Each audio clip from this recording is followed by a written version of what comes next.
No. Gì vậy chị? Đấy là thì nói em của em mấy từ bây giờ là nói thế nên nó thì nhưng mà mấy ơi thế tan ra phải đánh nhanh nè Tua mèo.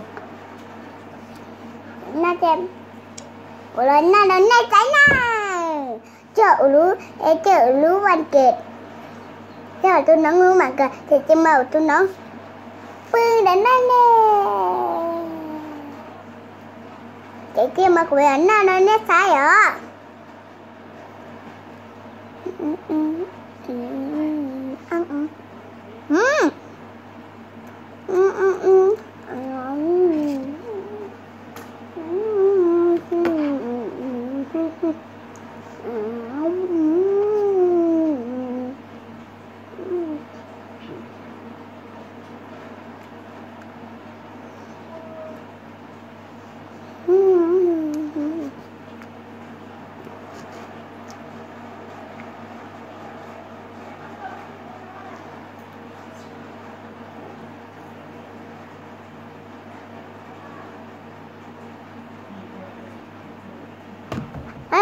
bye bye ạ.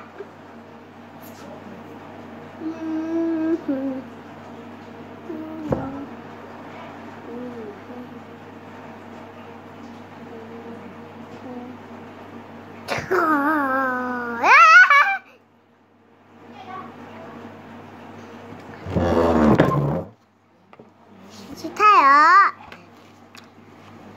Giờ nó chơi bye bye ạ. Mình thấy lúc không đợi ạ. Đây là nha bây giờ anh đưa bên cái đĩa chocolate cái gì bỏ chocolate nữa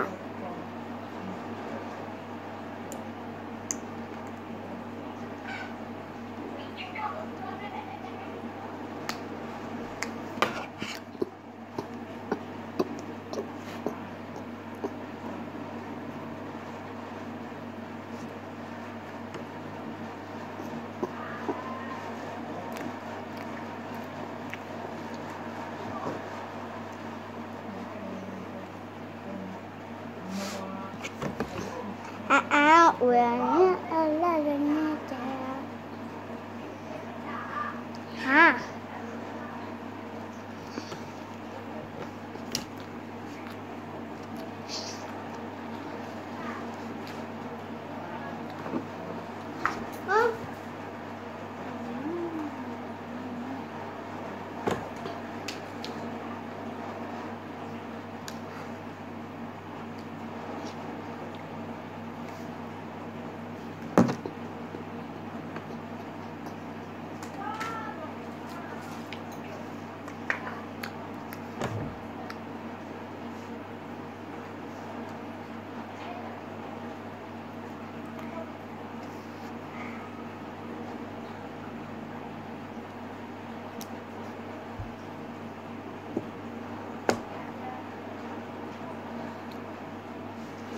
Tadi nó dân trả lời hả chị?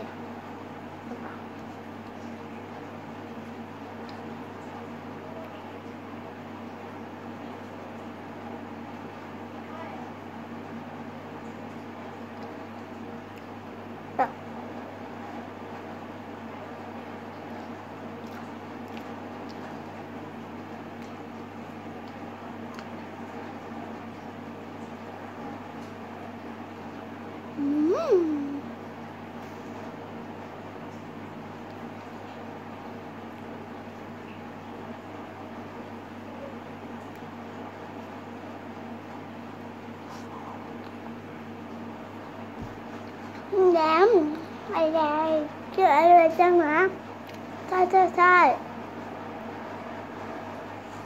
cái này cái tụi này anh nuôi nổi những người dám chân cả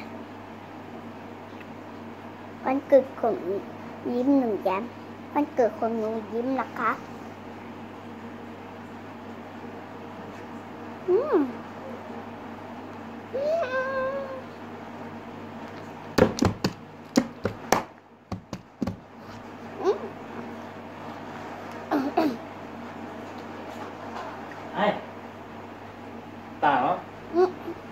Thì tao tả.